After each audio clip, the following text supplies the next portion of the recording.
Hey guys, Zach here with Minimalist Escapes, and today I want to talk to you guys about floating plants.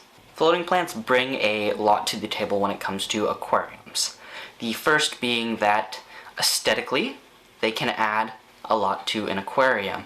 Just the green or red at the surface as well as the roots coming down can really change the aesthetic or the vibe of an aquarium. The second thing that floating plants do, which is really mainly why they're used, is it does help with the water quality.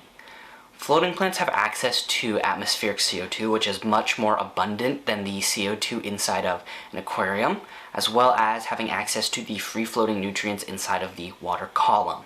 This combination allows floating plants to grow exponentially faster than plants inside of an aquarium, given that it is not being injected with CO2.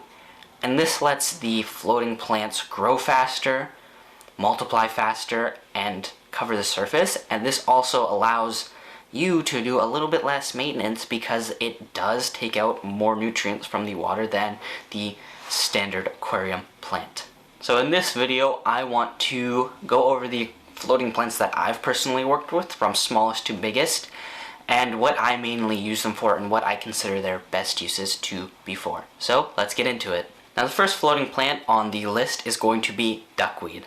Now it's pretty infamous across the entire aquarium hobby, and that is for its quick reproducing rate and its ability to take over a tank. Duckweed will cover the surface of a tank in like a week, and it just grows crazy fast.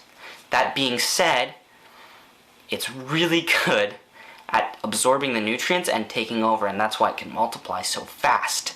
So with duckweed, if you're looking to have a tank that's really low maintenance, that you're not going to do too much with, I would recommend selecting duckweed if you don't mind taking it out every second week. That's just how fast it multiplies, but other than that, you won't have to do really anything else on the tank. All of my tanks that have duckweed in it have been pretty hands-off, and it really does help keep the quality of water up to a standard, and it really does a good job. That being said, if you are going to do a little bit more maintenance on a tank and you're going to be much more hands-on with the tank, then I would not recommend duckweed, as it will take over and it'll end up being a lot more work. Duckweed will regrow from even the smallest piece of it, and it'll just take over the tank, so that is something to be careful of. If you put duckweed in a tank, chances are you're never getting it out, and there's going to just be a little bit in there always. With all this excess duckweed, you're going to have a lot, and I don't really like throwing it out, so one of the ways that I use duckweed that I take out of my tanks is as a compost. I'll mix some duckweed with some topsoil, and then I'll put it into gardens. So vegetable garden, it's perfect. It acts as a fertilizer because of how much nutrients it does absorb from the water, and it's a great way to reuse your aquarium plants. Moving on to the second floating plant on this list, it's going to be Salvinia. Now, Salvinia is really just a great overall floating plant, and this is probably the plant that I would recommend to most people if you're going to decide on a floating plant.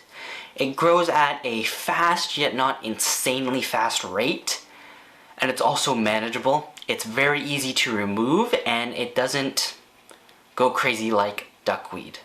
In the same sort of category would be like red root floaters, because they also grow at a reasonable, not crazy fast, reasonable pace, and make them easy to manage. Along with Salvinia and red root floaters, they add that root texture coming down, and it adds an aesthetic piece to the aquarium. Red root floaters are also a great way to get that red coloration into the aquarium without having to go to a slightly fancier setup.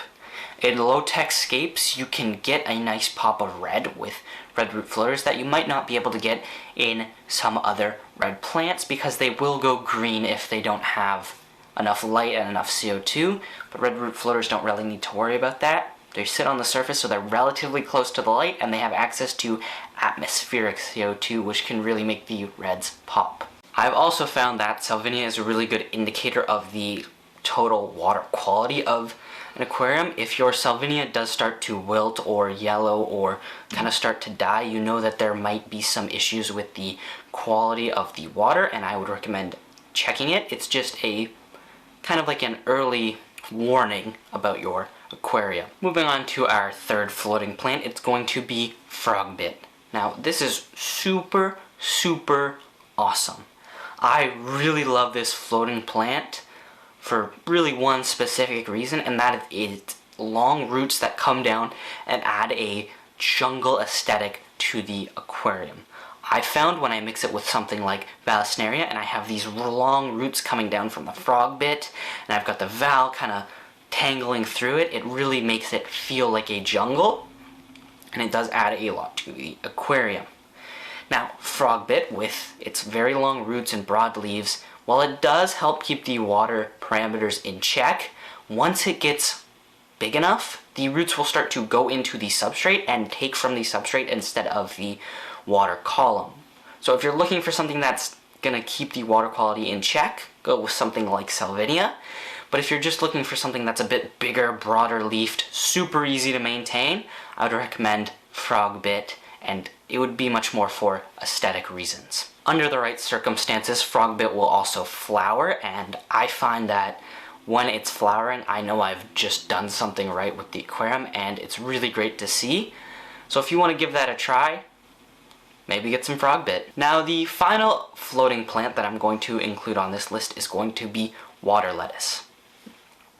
This is a plant that I would recommend for any tanks that are a bit bigger. I wouldn't highly recommend it if you only have one singular smaller tank, and by bigger I mean probably like a 50-gallon plus, just because of how big water lettuce can get, and with the multiplication of it or reproduction of it. Even though you can buy water lettuce small, eventually it will get to a larger size, so it's much better in bigger aquariums. And now it does act similar to Frogbit with its long feathery roots that do add another layer to the aesthetic of the tank. I'm not saying it can't be used in smaller tanks, I'm just saying you need to be aware that water lettuce will grow bigger even if it starts at a smaller size. With that being said, if you do want to use it in a smaller tank, I like to use water lettuce in shrimp tanks. Because of water lettuce's long feathery sort of roots, it adds a lot of surface area for the shrimp to graze on, and I found that this does help with the shrimp's population and expanding it.